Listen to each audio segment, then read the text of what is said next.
నమస్తే AP scope news కి స్వాగతం. ముందుగా బులెటిన్ లో హెడ్లైన్స్.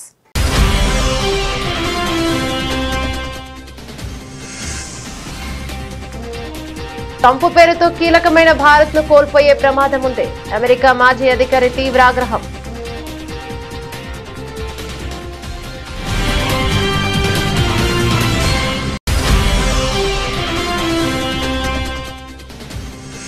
న్యూఢిల్లీలో అట్టహాసంగా జరిగిన ఆర్ఎస్ఎస్ శతాబ్ది ఉత్సవాలు. సంఘంకు సంబంధించిన స్మారక తపాలా బిళ్ల మరియు నాణేని విడుదల.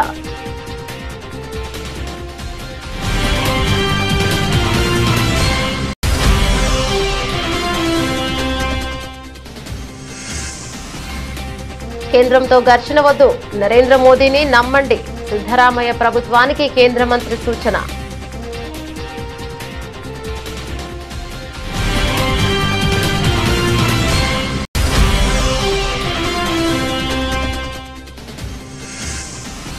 తెలంగాణ ముఖ్యమంత్రిని కలిసిన క్రికెటర్ తిలక్ వర్మ. రేవంత్ రెడ్డికి క్రికెట్ బ్యాట్ బహుకరణ. తిలక్ వర్మను అభినందించి సన్మానించిన సీఎం.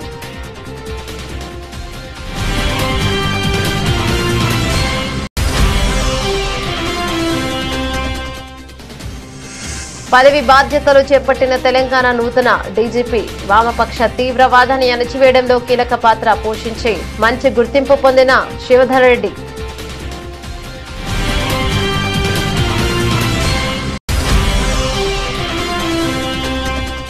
పాక్ ఆటగాళ్లు తీవ్ర ఒత్తిడికి గురి చేశారన్న తిలక్ వర్మ. దేశాన్ని గెలిపించడమే లక్ష్యంగా ఆడారని స్పష్టీకరణ. Asia cup final batting career లోనే విలువైందని Telugu cricketer.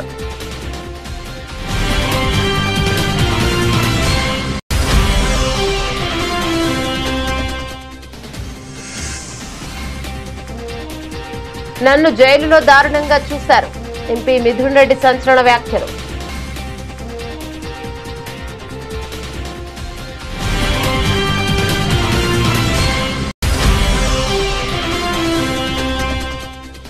BRS working president KTR స్ఫూర్తితో బోరబండ యువకులు. డాక్టర్ గాడ్ కంపెనీ ఏర్పాటు. యువకుల కోరిక మేరకు కంపెనీ కార్యాలయాన్ని సందర్శించిన కేటీఆర్.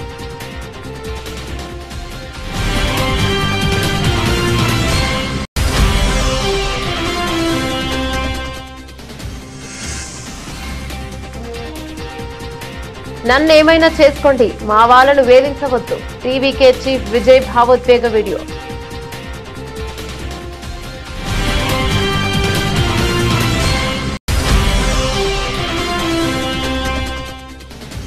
మహిళల ప్రపంచ కప్ లో భారత బోని శ్రీలంకపై ఘన విజయం. మహిళల ప్రపంచ కప్ తొలి మ్యాచ్ లో శ్రీలంకపై 59 పరుగుల తేడాతో భారత్ కు గెలుపు.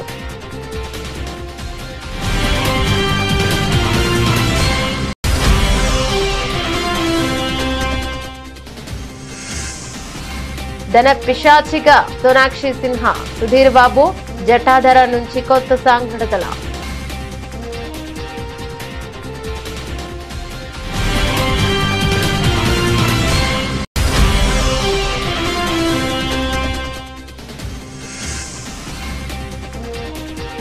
ఆర్బీఐ రెపో రేట్ జోష్. లాభాలు సూచీలో.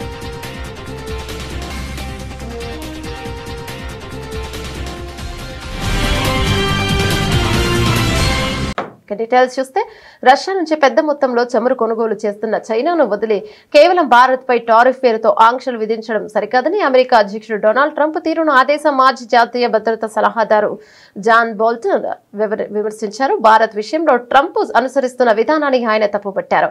చైనా రష్యాను విడగొట్టి కేవలం భారత్ పై సుంకాలు విధించడం ఏంటని ఆయన ప్రశ్నించారు. ఈ సుంకాలను వాణిజ్యం గురించి కాకుండా వ్యక్తిగత కక్షతో విధిస్తున్నట్లుగా ఉందని ఆయన అభిప్రాయపడ్డారు. ట్రంప్ అనాలోచిత నిర్ణయాల వల్ల అమెరికా ముఖ్యమైన వ్యూహాత్మక భాగస్వామిని కోల్పోయే ప్రమాదం ఉందని ఆయన ఆందోళన వ్యక్తం చేశారు.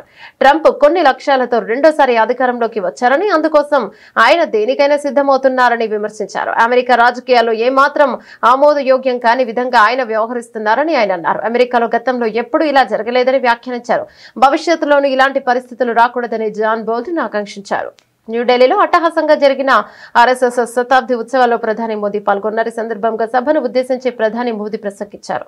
ముందుగా రాష్ట్రీయ స్వయం సేవక్ సంఘ్ 100 సంవత్సరాలకు పురస్కరించుకుని ప్రధానమంత్రి నరేంద్ర మోదీ స్మారక తపాలా బిల్ల మరియు నాణ్యాన్ని విడుదల చేశారు. అనంతరం ఆర్ఎస్ఎస్ శతాబ్ది కార్యక్రమంలో ప్రధాని మోదీ మాట్లాడుతూ 100 సంవత్సరాల క్రితం దసరా నాడు ఆర్ఎస్ఎస్ స్థాపన కేవలం యాదృచ్ఛికం కాదు, ఇది వేల సంవత్సరాల నుండి సాగుతున్న సాంప్రదాయం యొక్క పునరుత్పాదనం. సంఘ శతాబ్ది ఉత్సవాలను చూసే అదృష్టం మాకు ఉంది అని అన్నారు. नमस्कार देवियों सज्जनों, 100 वर्ष पहले डॉक्टर केशव बलिराम हेडगेवार जी ने राष्ट्रीय स्वयंसेवक संघ के रूप में जो बीजारोपण किया था, उस संघ ने बीते 100 वर्षों में राष्ट्रीय चरित्र के निर्माण, सामाजिक और सांस्कृतिक जागरूकता और पुनरुत्थान के रूप में मां भारती की जो सेवा की है, उसके लिए प्रत्येक देशवासी राष्ट्रीय स्वयंसेवक संघ और इसका नेतृत्व करने वाली महान विभूतियों के प्रति कृतज्ञता और आदर का भाव उससे नतमस्तक होता है। ऐसे महान संगठन राष्ट्रीय स्वयंसेवक संघ की 100 वर्षों की गौरवपूर्ण यात्रा के इस स्मरणोत्सव में हार्दिक स्वागत अभिनंदन है इस देश के यशस्वी प्रधानमंत्री श्री नरेंद्र मोदी जी का। देवियों सज्जनों, आज महानवमी है। आज देवी सिद्धिदात्री का दिन है।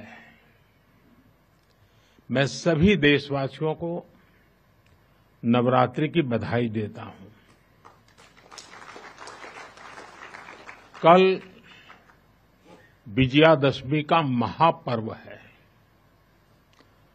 अन्याय पर न्याय की जीत, असत्य पर सत्य की जीत, अंधकार पर प्रकाश की जीत।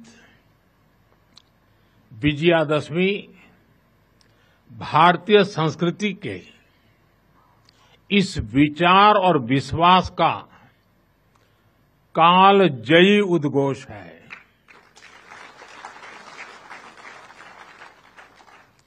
ऐसे महान पर्व पर 100 वर्ष पूर्व राष्ट्रीय स्वयंसेवक संघ की स्थापना ये कोई संयोग नहीं था।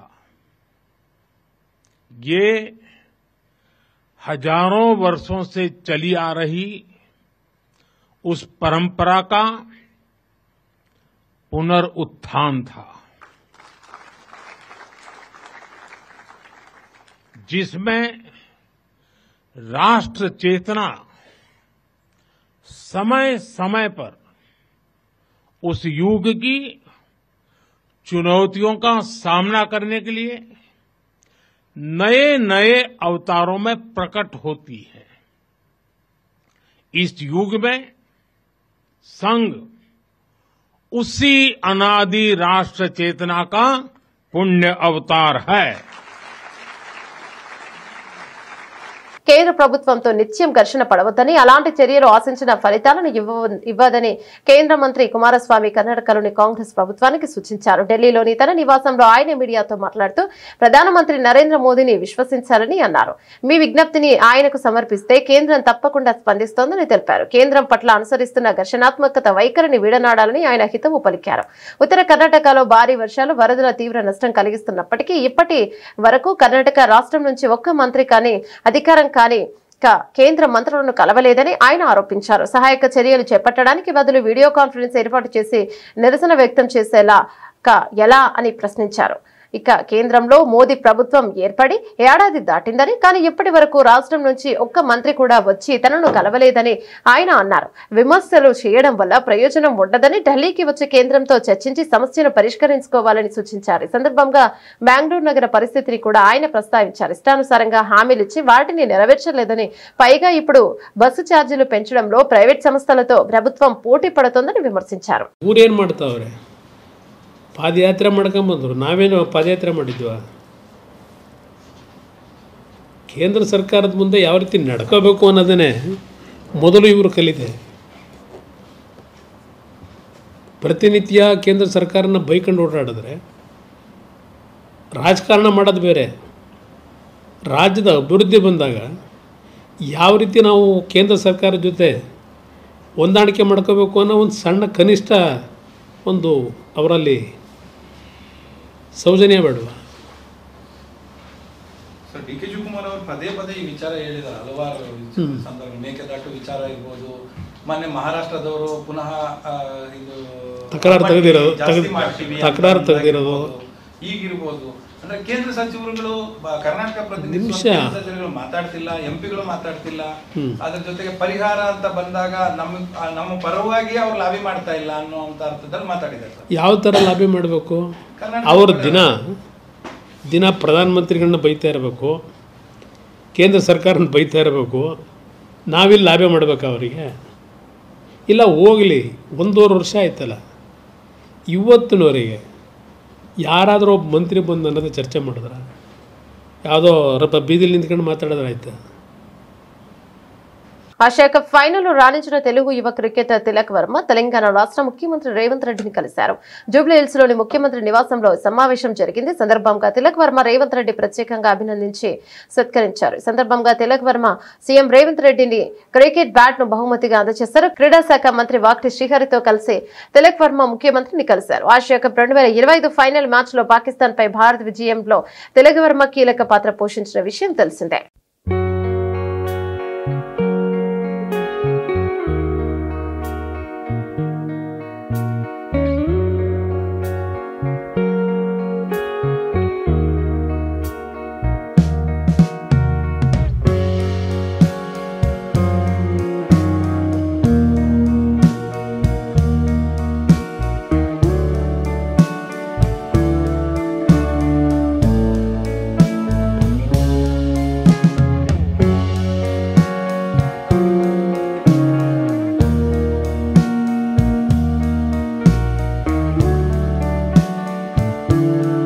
తెలంగాణ రాష్ట్ర నూతన డైరెక్టర్ జనరల్ ఆఫ్ పోలీస్ డీజీపీగా సీనియర్ ఐపీఎస్ అధికారి శివధర్ రెడ్డి బాధ్యతలను చేపట్టారు. రాష్ట్రానికి 6వ డీజీపీగా నియమితులైన ఆయన బుధవారం ఉదయం లక్టికాపూర్లోని డీజీపీ కార్యాలయంలో పదవి బాధ్యతలను స్వీకరించారు. కార్యక్రమానికి ముందు ఆయన కార్యాలయంలో ప్రత్యేక పూజలు నిర్వహించి పండితుల నుంచి ఆశీర్వచనం తీసుకున్నారు. 1994 ఐపీఎస్ బ్యాచ్ కు చెందిన శివధర్ రెడ్డి తొలుత ఆంధ్రప్రదేశ్ క్యాడర్ లో పనిచేశారు. 2014లో రాష్ట్ర విభజన జరిగిన తర్వాత ఆయన తెలంగాణ క్యాడర్ కు మారారు. ఐపీఎస్ అధికారిగా శిక్షణ పూర్తి చేసుకున్న అనంతరం ఉమ్మడి ఆంధ్రప్రదేశ్ లో పలు కీలక బాధ్యతలను నిర్వర్తించారు. 1996 నుంచి 2000 మధ్య కాలంలో విశాఖపట్నం జిల్లాలోని అనకాపల్లి, నర్సీపట్నం, చింతపల్లి సబ్ డివిజన్లలో ఏఎస్పీగా సేవలు అందించారు. ఆ తర్వాత గ్రేహౌండ్స్ లో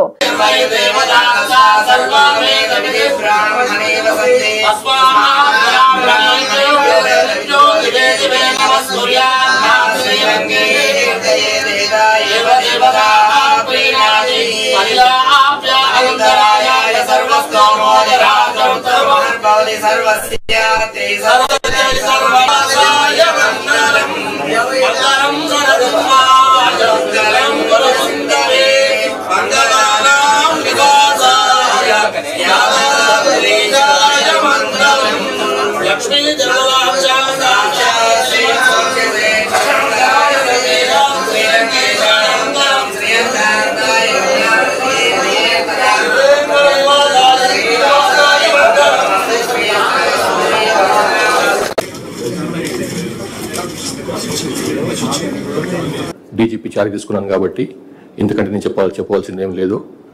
పోలీస్ డిపార్ట్మెంట్కు ఏదైతే మీరు మొదటి నుంచి పూర్తి సహకారం అందిస్తున్నారో అట్లనే సహకారం అందిస్తారని చెప్పి నాకు నమ్మకం ఉంది. మేము కూడా మా టీం కూడా చాలా స్ట్రాంగ్ టీం ఉంది.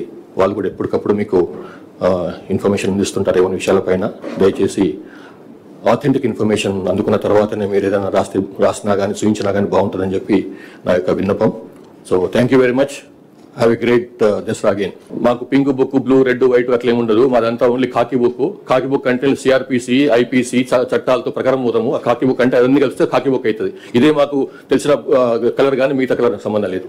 So thank you very much. Sir, social మీడియాకి సంబంధించి ఇటీవల చాలా పోస్టులు వైరల్ గా మారుతున్నాయి. వారిపైన మీరు కఠినమైనటువంటి అంటే పీడీ యాక్ట్ లాంటి కేసులు పెడతామని చెప్పేసి అని ఒక ఇన్ఫర్మేషన్ వస్తుంది. అది ఎంత అట్లనేం లేదు, అట్లా తెలుసుకుంటాను మరి. కానీ ఒకటే సోషల్ మీడియా సంబంధించి ఇంతకుముందు కూడా చెప్పినాను నేను, వాళ్ళు వేరే వ్యక్తుల యొక్క శీలహననం చేయకుండా, క్యారెక్టర్ అసాసినేషన్ చేయకుండా, వాళ్ళ గురించి అబద్ధాలు మాట్లాడకుండా, వాళ్ళ గురించి ఇష్టం వచ్చినట్టు వాళ్ళ ఫ్యామిలీ మెంబర్స్ గురించి, వాళ్ళ ఫ్యామిలీ గురించి, వాళ్ళ వ్యక్తిత్వం గురించి అడ్డం రాస్తే మాత్రం తప్పకుండా యాక్షన్ ఉంటుంది. అట్లా కాకుండా ఫేక్ న్యూస్ అది కూడా చేయొద్దు. ఓన్లీ థింగ్ ఏంటంటే వాళ్ళు with in 4 walls of constitution లో ఏం రాసుకున్నా, ఏం విమర్శ చేసుకున్నా, ఏ సద్విమర్శ చేసుకున్నా, ఏ కన్స్ట్రక్టివ్ విమర్శ చేసుకున్నా, ఎట్లాంటి నిర్మాణాత్మకమైనటువంటి క్రిటిసిజం చేసినా కానీ దానికి మాకు మన నుంచి ఎట్లాంటి ప్రాబ్లం ఉండదు. కానీ అది దారి తప్పి అది నేరంగా మాత్రం తప్పకుండా will enter. Asia cup final లాంటి కీలక మ్యాచ్ లో పాకిస్తాన్ ఆటగాళ్లు తనను తీవ్రమైన ఒత్తిడికి గురి చేశారని, అయితే వాటన్నింటినీ పక్కన పెట్టి బ్యాట్ తోనే సమాధానం చెప్పాలని నిర్ణయించుకున్నానని భారత యువ క్రికెటర్ తెలుగు తేజం తిలక్ వర్మ వెల్లడించాడు. దేశం కోసం ఆడుతున్నప్పుడు ఇలాంటి ఒత్తిళ్లు సహజమేనని, వాటిపై కాకుండా లక్ష్యంపైనే తన దృష్టిని కేంద్రీకరించినట్లు తెలిపాడు. హైదరాబాద్ లోని లింగంపల్లిలోని లేగల స్పోర్ట్స్ ఎరీనా మైదానంలో అభిమానులతో ముచ్చటించిన సందర్భంగా తిలక్ వర్మ ఈ వ్యాఖ్యలు చేశాడు. ఆసియా కప్ ఫైనల్లో చేసిన బ్యాటింగ్ తన కెరీర్ లోనే ఎంతో విలువైందని ఆయన అభిప్రాయం పడ్డాడు. జట్టు సభ్యులందరి సమిష్టి కృషితోనే విజయం సాధ్యమైందని స్పష్టం చేశాడు. తన క్రికెట్ ప్రయాణంలో ఈ స్థాయికి రావడానికి తన తల్లిదండ్రులు, కోచ్ అందించిన ప్రోత్సాహమే కారణమని, చిన్నప్పటి నుంచి వారు తన కోసం ఎంతో కష్టపడ్డారని తిలక్ వర్మ పేర్కొన్నారు. 20 runs కి 3 వికెట్లు పడిపోయినాయి ఇండియా. సో చేజింగ్ ఉంది దట్టు పాకిస్తాన్ మీద. సో చాలా ప్రెజర్ ఉంటుంది పాకిస్తాన్ మీద. అంటే బేసికల్లీ మనకి వాళ్ళకి ఒక దాయదుల కోర్ లాగా ఉంటుంది. సో ఆ సిచ్యువేషన్ లో మీరు బ్యాటింగ్ వెళ్ళారు, ఎలా అనిపించింది? నా మైండ్ లో ఆ సిచ్యువేషన్ లో నేను జస్ట్ కంట్రీకి రిప్రజెంట్ చేస్తున్నట్టు మైండ్ లో ఊహించుకున్నాను. సో ఐఎమ్ యాక్చువల్లీ కంట్రీకి ఇండియాకి ఆడుతున్నాను. సో ఆ టైంలో నేను కూడా ప్రెషర్ లో ఉంటే 3 wickets పడిపోయినాయి. సో అక్కడ నేను ప్రెషర్ లో ఉంటే ఐఎమ్ నాట్ ఓన్లీ అంటే నేను ఒక్కడిని కాకుండా దేశాన్ని మొత్తం కింద పెడుతున్నట్టు అనిపిస్తుంది. సో ఆ టైంలో నేను అదే ఉంచుకున్నాను, దేశాన్ని ముందు తీసుకుని ఈ టైంలో నేను స్టెప్ ఇన్ చేయాలి, లేదంటే మొత్తం హోల్ కంట్రీ వినో పాకిస్తాన్ హౌ హార్డ్ అంటే వాళ్ళు ఎంత గట్టిగా వస్తున్నారు మన మీద అని. సో ఆ టైంలో నన్ను నేను బ్యాక్ చేసుకుని కంట్రీని ఒకసారి మైండ్ లో పెట్టుకున్నాడు. మీ వరుసగా 3 wickets పడ్డ తర్వాత మీ ప్లాన్ ఆఫ్ యాక్షన్ ఏ విధంగా ఉండే? టీం నుంచి మీకు ఎట్లాంటి ఏమైనా సూచనలు వచ్చాయి? మీరు అప్పుడు ఎట్లా ఆడాలనుకున్నారు? అసలు జస్ట్ నేను ఒకటే ఆ టైంలో జస్ట్ కంట్రీకి చెప్పాను కదా, జస్ట్ కంట్రీని గెలిపించాలి, కంట్రీని ఊహించుకుంటేనే ఆ సిచ్యువేషన్ వాళ్ళు హార్డ్ వచ్చారు నా మీద, పాకిస్తాన్ వాళ్ళు చాలా హార్డ్ వచ్చారు. బట్ ఆ టైంలో నేను కామ్గా ఉన్నా, జస్ట్ గెలిపిస్తే ఎవ్రీథింగ్ విల్ బి ఓకే, అంటే గెలిపిస్తే అన్ని సెట్ అయిపోతాయి. సో మైండ్ లో ఒకటే ఉండే, just I want to win my country. TDP ప్రభుత్వం తనపై నమోదు చేస్తున్న అక్రమ కేసులకు భయపడే ప్రసక్తే లేదని వైఎస్ఆర్సీపీ ఎంపీ మిథున్ రెడ్డి స్పష్టం చేశారు. టీడీపీ ప్రభుత్వం అధికారంలో ఉన్న ప్రతిసారి తనను ఇబ్బందులు పెడుతూనే ఉందని, తాజాగా జైల్లో తనను టెర్రరిస్టు మాదిరిగా ట్రీట్ చేశారంటూ సంచలన విషయాలను వెల్లడించారు. కష్టకాలంలో తనకు అండగా నిలిచిన వైఎస్ఆర్సీపీ అధినేత వైఎస్ జగన్ కు ధన్యవాదాలను తెలిపారు. బుధవారం వైఎస్ఆర్సీపీ ఎంపీ మిథున్ రెడ్డి తిరుపతిలో మీడియాతో మాట్లాడుతూ అక్రమ కేసులతో నేను అధైర్యపడను, టీడీపీ ప్రభుత్వం నాపై తప్పుడు కేసులు పెట్టింది, వేధించడానికే నాపై కేసులు పెట్టారు, ఇలా అక్రమ కేసులు పెట్టి సాధించింది ఏంటి? పైశాచిక ఆనందం తప్ప మరేమీ లేదు అను. నన్ను అరెస్టు చేసి నా తల్లిదండ్రులు మానసికంగా వేదనకు గురి చేశారు, నన్ను జైలులో దారుణంగా చూశారు, ఏదో టెర్రరిస్టు మాదిరిగా ట్రీట్ చేశారు, వ్యక్తికి ఉండాల్సిన ప్రాథమిక హక్కులను కూడా ఉల్లంఘించారని ఎంపీ మిథున్ రెడ్డి సంచలన వ్యాఖ్యలు చేశారు. ఎన్ని ఇబ్బందులు పెట్టినా కూడా, ఎటువంటి ఇబ్బందులు పెట్టినా కూడా ఎదుర్కొనేదానికి సిద్ధంగా ఉంటామని చెప్పి ఈరోజు ఇన్ని రోజులు జైల్లో పెట్టిన తర్వాత కూడా మళ్లీ అదే మాట చెప్తా ఉన్నాను. ఎక్కడ కూడా అధైర్యపడే ప్రసక్తే ఉండదు, ఎక్కడ కూడా ఈరోజు పార్టీని ఇబ్బంది పెట్టినా వెనక తగ్గే ప్రసక్తి ఉండదని చెప్పి కూడా నేను ఈరోజు తెలియజేస్తా ఉన్నాను. 2014-19లో కూడా తప్పుడు కేసు పెట్టి జైల్లో పెట్టడం జరిగింది. అప్పుడు కూడా చెప్పినాను, ఇది తప్పుడు కేసు, ఇది కేవలం హరాస్మెంట్ చేసేదానికే పెడుతున్నారని ఆ రోజు కూడా నేను చెప్పడం జరిగింది. అంతకుముందు తెలుగుదేశం అధికారంలో ఉన్నప్పుడు కూడా నేను ఇంజనీరింగ్ కాలేజ్ లో చదివేటప్పుడు కూడా నా జీవితంలో మొట్టమొదటి కేసు పెట్టింది తెలుగుదేశం ప్రభుత్వం. తెలుగుదేశం ప్రభుత్వం ఎప్పుడున్నా కూడా ఇటువంటి హరాస్మెంట్ చూస్తూనే ఉన్నాము. మీరు కేసులు పెట్టినా లేకపోతే ఇంకోటి పెట్టినా మేము వెనక్కు తగ్గే ప్రసక్తే లేదు. ఖచ్చితంగా గట్టిగా ఇంకా రెట్టింపు ఉత్సాహంతో పోరాడతామని చెప్పి కూడా నేను తెలియజేస్తా ఉన్నాను. రకరకాల కేసులు పెట్టి నాయకులందరినీ కూడా జైళ్లలో పెట్టి, సంబంధం ఉన్నా లేకపోయినా ఎట్లంటే అట్లా జైళ్లలో పెట్టి, ఇదంతా కూడా వాళ్ళు చేయాల్సిన పనుల నుంచి డైవర్షన్ చేసే పరిస్థితి ఉందని చెప్పి కూడా మనం అందరం కూడా తెలుసుకోవాలని చెప్పి కూడా నేను తెలియజేస్తా ఉన్నాను. జైల్లో ఎటువంటి పరిస్థితుల్లో పెట్టారంటే, ఒక టెర్రరిస్టో తీవ్రవాదిని జైల్లో పెట్టిన పరిస్థితి ఉంది నాకు. నేను ఉన్నన్ని రోజులు కూడా ఒక పూర్తి బ్లాక్ లో వేరే ఒక మనిషితో మాట్లాడే పరిస్థితి ఉండదు. మొత్తం సీసీ కెమెరా నిఘా, ఎవరు చూస్తా ఉన్నారో ఆ సీసీ కెమెరాల్లో తెలియదు. తెలంగాణ యువతరాన్ని ఎప్పుడు స్ఫూర్తి నింపడంలో ముందుండే కేటీఆర్ మాటలు మరోసారి నిజమయ్యాయి.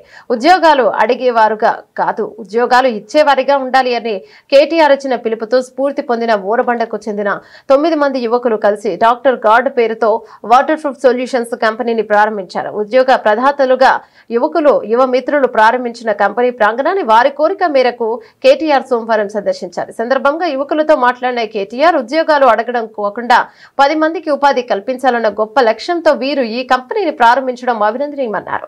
జయంతియో ప్రసంగంలో కేటీఆర్ చెప్పిన మాటల స్ఫూర్తితోనే కంపెనీని ఏర్పాటు చేసినట్లు డాక్టర్ గార్డ్ బృందం తెలిపింది. పుట్టి పెరిగింది హైదరాబాద్ లోనే అయినప్పటికీ తమ కాలపై తాము నిలబడాలనే లక్ష్యంతో కంపెనీని స్థాపించినట్లు యువకులు తెలిపారు. మొహమ్మద్ ఇమ్రోజ్, మొహమ్మద్ సోహెల్ అనే 2 పిల్లలు, వారితో పాటు వారి 7 క్లాస్మేట్స్ అండ్ ఫ్రెండ్స్ అందరు కలిసి 9 మంది. మేము చదువుకున్న వాళ్ళం, మేము ఇక్కడే హైదరాబాద్లో పుట్టి పెరిగిన వాళ్ళం. కానీ ఎంతసేపు జాబ్స్ కోసం వెతకడం, ఉద్యోగాల కోసం వెతకడం కాదు, మనమే ఒక 1000 మందికి ఉద్యోగాలు ఇవ్వాలి రాబోయే 1-2 సంవత్సరాల్లో అనే ఒక గొప్ప ఆలోచనతో కేవలం తమంతట తాముగా ఒక లక్ష్యాన్ని నిర్దేశించుకొని ఎట్టి పరిస్థితుల్లో మేము అందరం కలిసికట్టుగా కనుక కష్టపడితే తప్పకుండా మంచి ఫలితం వస్తుందనే ఆలోచనతో డాక్టర్ గార్డ్ అనే ఒక వాటర్ ప్రూఫింగ్ కంపెనీని ఇక్కడ కుకట్పల్లి నియోజకవర్గంలో అల్లాపూర్ ఏరియాలో వాళ్ళు ఏర్పాటు చేయడం జరిగింది. నాకు సోషల్ మీడియాలో ఈ తమ్ముడు ఇమ్రోజ్ అని నాకు ఒక మెసేజ్ పెట్టారు. అన్న, మీరు గతంలో ఒకసారి జేఎన్టీయూలో ఒక ఉపన్యాసంలో చెప్పారు, don't be a job seeker, be a job creator అని చెప్పారు. దాన్ని ఇన్స్పిరేషన్గా తీసుకొని మేము ఈ కంపెనీ స్టార్ట్ చేశాము. 0 పెట్టుబడితో, రూపాయి పెట్టుబడి లేకుండా 9 మంది మా ఆలోచననే ఒక పెట్టుబడిగా మొదలుపెట్టినాము. కొంత ప్రోగ్రెస్ సాధించినాము. ఇంకా మీరు వచ్చి మమ్మల్ని ఆశీర్వదిస్తే తప్పకుండా మరింత ఉన్నతి సాధించే అవకాశం ఉంటుంది, ఇక్కడికి రండి అంటే వాళ్ళ వారిని కలవడానికి వచ్చాను. చూసిన తర్వాత పిల్లల్ని చూస్తే చాలా సంతోషం అనిపించింది. మా ఎమ్మెల్యే కృష్ణారావు గారు, మా ఇక్కడ కార్పొరేటర్ గారు సబీహా గౌసుద్దీన్ గారు అందరు కూడా వచ్చారు. నిజంగా పిల్లల్ని చూస్తే చాలా సంతోషంగా ఉంది. ఎందుకంటే వాళ్ళు చాలా గొప్ప ఆలోచనతో ఎక్కడ కూడా ఒక్క క్షణం నిరుత్సాహం లేకుండా అందరూ 24 ఏళ్ల లోపల వయసున్న పిల్లలు, వాళ్ళంతట వాళ్ళుగా, ఎవరికి కూడా గొప్ప రిచ్ బ్యాక్గ్రౌండ్ పెట్టుబడి ఉన్న కుటుంబాలు కావు, సామాన్య మధ్యతరగతి పేద కుటుంబాల నుంచి వచ్చి ఇవాళ మేము కనుక అనుకుంటే ఎందుకు సాధించలేము. ఏషియన్ పెయింట్స్ అనే కంపెనీని 4 మిత్రులు పెట్టి ఇవాళ 1,36,000 కోట్ల రూపాయలకు తీసుకొని పోయినప్పుడు మేమెందుకు చేయలేము, మేమెందుకు సాధించకూడదు అనే ఒక మంచి ఆలోచనతో వారి కార్యక్రమాన్ని తీసుకున్నారు, ఈ కంపెనీని పెట్టారు. తమిళగల వెట్రి కలగం టీవీకి అధినేత ప్రముఖ నటుడు విజయ్ కరూర్లో జరిగిన తొక్కిసలాట ఘటనపై తీవ్రంగా స్పందించారు. ఈ ఘటన తనను ఎంతగానో కలిచివేసిందని పేర్కొన్నారు. ఈ ఘటనతో తమ గుండె బద్దలైందని మాటలు రావడం లేదన్నారు. తాను ఏ తప్పు చేయలేదని స్పష్టం చేశారు. ఈ మేరకు ఓ భావోద్వేగ వీడియో విడుదల చేశారు. కరూర్ ఘటనపై ఆయన మాట్లాడుతూ, నా జీవితంలో ఇలాంటి పరిస్థితిని ఎప్పుడూ ఎదుర్కోలేదు. ఈ దురదృష్టకర సంఘటన జరిగి ఉండాల్సింది కాదు. నేను కూడా మనిషినే. అంతమంది చనిపోయారని తెలిస్తే అక్కడి నుంచి వెళ్ళిపోతానా? ర్యాలీ కోసం అన్ని జాగ్రత్తలు తీసుకున్నా కానీ ఊహించని ఘటన జరిగిందని విజయ్ తీవ్ర ఆవేదన వ్యక్తం చేశారు. அனைவருக்கும் வணக்கம். என் லைஃப்பில் இந்த மாதிரி ஒரு பெயின்ஃபுல்லான ஒரு சிச்சுவேஷனை நான் ஃபேஸ் பண்ணதே கிடையாது. மனசு முழுக்க வலி வலி மட்டும்தான். இந்த சுற்றுப்பயணத்தில் என்னென்ன மக்கள் பார்க்க வராங்க, அதுக்கு ஒரே ஒரு காரணம் தான் அவங்க என் மேலே வச்சிருக்கிற அன்பும் பாசம். அந்த அன்புக்கும் பாசத்துக்கும் நான் எப்பவும் கடமைப்பட்டிருக்கிறேன். அதனால தான் இந்த சுற்றுப்பயணத்தில் மற்ற எல்லா விஷயங்களையும் தாண்டி மக்களுடைய சேஃப்டி, அதில் எந்த காம்ப்ரமைஸும் பண்ணிடக்கூடாதுன்றதுக்காக தான் அது என் மனசில் ரொம்ப ஆழமாக இருக்கும் அந்த எண்ணம். அதனால தான் இந்த அரசியல் காரணங்கள் எல்லாத்தையும் தவிர்த்துட்டு ஒதுக்கி வச்சுட்டு மக்களோட சேஃப்டி மட்டும் மைண்டில் வச்சுக்கிட்டு அதுக்கான இடங்களை சூஸ் பண்ணுறது, அதுக்கான இடங்களை பார்த்து பர்மிஷன் கேட்குறது, పోలీస్ డిపార్ట్మెంట్లో అది రిక్వెస్ట్ பண்ணி கேட்போம். మహిళల వన్డే ప్రపంచ కప్ లో భారత జట్టు అద్భుతమైన బోణి కొట్టింది. నిన్న శ్రీలంకతో జరిగిన తొలి మ్యాచ్ లో 59 పరుగుల తేడాతో ఘన విజయం సాధించింది. ఒక దశలో 124 పరుగులకే 6 వికెట్లు కోల్పోయి పీకలోతు కష్టాల్లో పడిన జట్టును ఆల్రౌండర్ దీప్తి శర్మ అమన్జోత్ కౌర్, స్నేహ్ రాణా తమ ప్రదర్శనతో గట్టెక్కించారు. బ్యాట్ తో 5 సెంచరీ చేసి బంతితో 3 వికెట్లు పడగొట్టిన దీప్తి శర్మ ఈ ఘనత సాధించిన తొలి భారత క్రీడాకారిణిగా చరిత్ర సృష్టించింది. వర్షం కారణంగా 47 ఓవర్లకు కుదించిన ఈ మ్యాచ్ లో తొలుత బ్యాటింగ్ చేసిన భారత్ శ్రీలంక బౌలర్ ఇనోక రణవీర 4.46 దెబ్బకు తేలింది. కేవలం 2 ఓవర్ల వ్యవధిలో 4 కీలక వికెట్లు కోల్పోయి పతనం నిలిచింది. ఈ క్లిష్ట సమయంలో క్రీజుల్లోకి వచ్చిన దీప్తి శర్మ 53, అమన్జోత్ కౌర్ 57 అద్భుతంగా పోరాడారు. వీరిద్దరూ 7వ వికెట్ కు 99 బంతుల్లో 103 పరుగుల కీలక భాగస్వామ్యం నెలకొల్పి జట్టును ఆదుకున్నారు. ఆఖర్లో స్నేహ్ రాణా కేవలం 15 బంతుల్లోనే 28 పరుగులు చేసి మెరుపు ఇన్నింగ్స్ ఆడటంలో భారత్ 8 వికెట్ల నష్టానికి 269 పరుగుల గౌరవప్రదమైన స్కోర్ సాధించింది. అనంతరం 271 పరుగుల లక్ష్యంతో బరిలోకి దిగిన శ్రీలంకను భారత బౌలర్లు కట్టడి చేశారు. దీప్తి శర్మ 3.54 బంతితోనూ మాయ చేయగా స్నేహ్ రాణా 2.32 పొదుపుగా బౌలింగ్ చేసి కీలక వికెట్లు తీశారు. ఈ స్త్రీ చరణి కూడా 2 వికెట్లతో రాణించడంతో శ్రీలంక 45.4 ఓవర్లలో 211 పరుగులకి ఆలౌట్ అయింది. ఈ గెలుపుతో ప్రపంచ కప్ టోర్నమెంట్ లో భారత్ శుభారంభం చేసింది. టాలీవుడ్ హీరో సుధీర్ బాబు, టాలీవుడ్ నటి సోనాక్షి సిన్హా ప్రధాన పాత్రలో నటిస్తున్న ద్విభాషా చిత్రం జటాధర వెంకట్ కళ్యాణ్, అభిషేక్ జైస్వాల్ దర్శకత్వంలో సూపర్ న్యాచురల్ థ్రిల్లర్ గా రానున్న ఈ సినిమాపై ప్రేక్షకుల్లో మంచి ఆసక్తి నెలకొంది. తాజాగా దుర్గా పూజ పండుగను పురస్కరించుకుని చిత్ర బృందం సినిమా నుంచి ధన పిశాచి అనే మరో కొత్త పాటను విడుదల చేసింది. ఈ పాట ప్రస్తుతం ప్రేక్షకులను విశేషంగా ఆకట్టుకుంటుంది. ఈ ధన పిశాచి పాటలో సోనాక్షి సిన్హా మునుపెన్నడూ చూడని ఉగ్ర రూపంలో కనిపించింది. అందరినీ ఆశ్చర్యపరిచారు. ఆమె హావభావాలు, ఎనర్జెటిక్ డాన్స్ మూమెంట్స్ తో పాటకు కొత్త ఊపు తెచ్చారు. భారీ సెట్ లో చిత్రీకరించిన ఈ పాటకు సమీరా కుప్పీకర్ సంగీతం అందించగా మధు బంతి బాగ్చి అద్భుతంగా ఆలపించారు. ఇక ఈ పాట ఒక రకమైన తాండవ గీతంలా ఉందని, దైవిక స్త్రీ శక్తిని ఆవిష్కరించిందని సంగీత దర్శకురాలు సమీరా కుప్పీకర్ తెలిపారు. మేము ఊహించిన శక్తి పవర్ ను ఈ పాట ద్వారా అద్భుతమైనగా పలికించగలిగాను. ఈ అనుభవం ఎంతో సంతృప్తినిచ్చింది అని ఆమె వివరించారు. గత 8 సెషన్లుగా వరుసగా నష్టాలని చవిచూస్తున్న దేశీయ సూచీలకు ఆర్బీఐ రెపో రేటు జోషం తెచ్చింది. ఆర్బీఐ రెపో రేటును మరోసారి యథాతథంగా ఉంచుతున్నట్టు ప్రకటించడం మార్కెట్లకు కలిసొచ్చింది. బ్యాంకింగ్ సెక్టార్ లో కొనుగోలు సూచీలను ముందుకు నడిపిస్తున్నాయి. ఉదయం నష్టాలతో మొదలైన సూచీల తర్వాత లాభాల బాట పట్టాయి. ప్రస్తుతం సెన్సెక్స్, నిఫ్టీ లాభాల్లో కదలాడుతున్నాయి. మంగళవారం ముగింపు 80 నుంచి 267తో పోల్చుకుంటే బుధవారం ఉదయం దాదాపు 100 పాయింట్ల నష్టంతో మొదలైన సెన్సెక్స్ ఆ తర్వాత లాభాల్లోకి ఎగబక్కింది. ఆర్బీఐ వడ్డీ రేట్ల ప్రకటన ద్వారా కనిష్టం నుంచి ఏకంగా 400 పాయింట్లకు పైగా లాభపడింది. ప్రస్తుతం ఉదయం 10:50 సమయంలో సెన్సెక్స్ 292 పాయింట్ల లాభంతో 80,560 వద్ద కొనసాగుతుంది. మరోవైపు నిఫ్టీ కూడా సెన్సెక్స్ బాటలోనే సాగుతుంది. ప్రస్తుతానికి 76 పాయింట్ల లాభంతో 24,687 వద్ద కొనసాగుతుంది. ఈ సెన్సెక్స్ లో హడ్కో, Lupin, Tata Motors, Vodafone Idea, REC, Trent మొదలైన షేర్లు లాభాల్లో ఉన్నాయి. Bank Delhivery, SBI card, LTI, Mindtree మొదలైన షేర్లు నష్టాల బాటలో కొనసాగుతున్నాయి. నిఫ్టీ మిడ్ క్యాప్ ఇండెక్స్ 27 పాయింట్ల లాభంతో ఉంది. బ్యాంక్ నిఫ్టీ 374 పాయింట్ల లాభంతో కొనసాగుతుంది. డాలర్తో పోల్చుకుంటే రూపాయి మారకం విలువ 88.72గా ఉంది. బులెటిన్ ముగించే ముందు హెడ్లైన్స్ మరోసారి.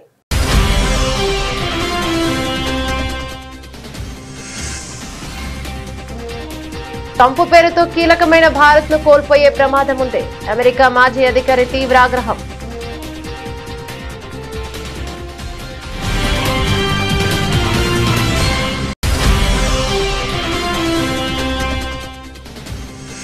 న్యూఢిల్లీలో అట్టహాసంగా జరిగిన ఆర్ఎస్ఎస్ శతాబ్ది ఉత్సవాలు. సంఘంకు సంబంధించిన స్మారక తపాలా బిళ్ల మరియు నాణేని విడుదల.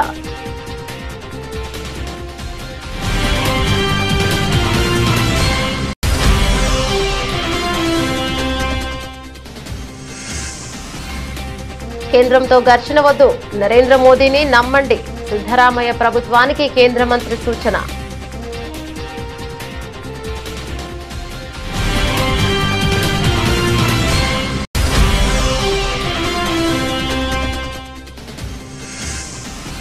తెలంగాణ ముఖ్యమంత్రిని కలిసిన క్రికెటర్ తిలక్ వర్మ. రేవంత్ రెడ్డికి క్రికెట్ బ్యాట్ బహుకరణ. తిలక్ వర్మను అభినందించి సన్మానించిన సీఎం.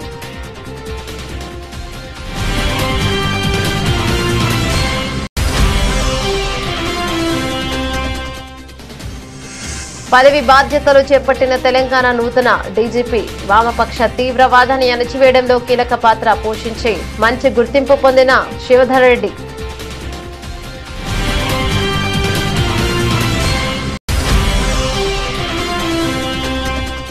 పాక్ ఆటగాళ్లు తీవ్ర ఒత్తిడికి గురి చేశారన్న తిలక్ వర్మ. దేశాన్ని గెలిపించడమే లక్ష్యంగా ఆడారని స్పష్టీకరణ. ఆసియా కప్ ఫైనల్ బ్యాటింగ్ కెరీర్లోనే విలువైందని Telugu cricketer.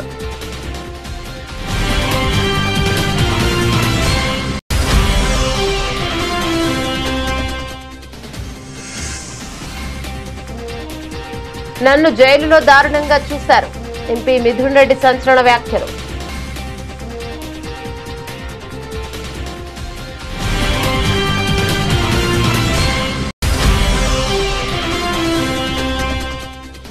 BRS working president KTR స్ఫూర్తితో బోరబండ యువకులు. డాక్టర్ గాడ్ కంపెనీ ఏర్పాటు. యువకుల కోరిక మేరకు కంపెనీ కార్యాలయాన్ని సందర్శించిన కేటీఆర్.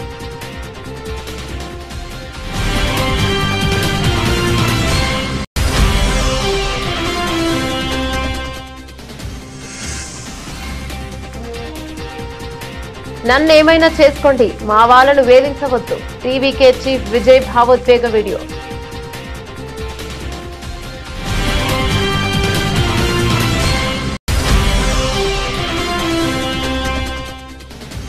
మహిళల ప్రపంచ కప్ లో భారత బోని శ్రీలంకపై ఘన విజయం. మహిళల ప్రపంచ కప్ తొలి మ్యాచ్ లో శ్రీలంకపై 59 పరుగుల తేడాతో భారత్ కు గెలుపు.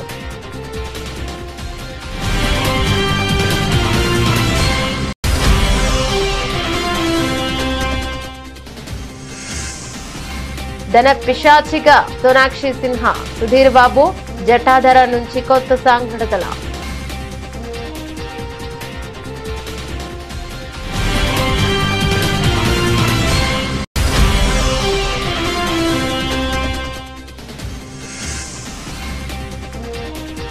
ఆర్బీఐ రెపో రేట్ జోష్. లాభాలు సూచీలో.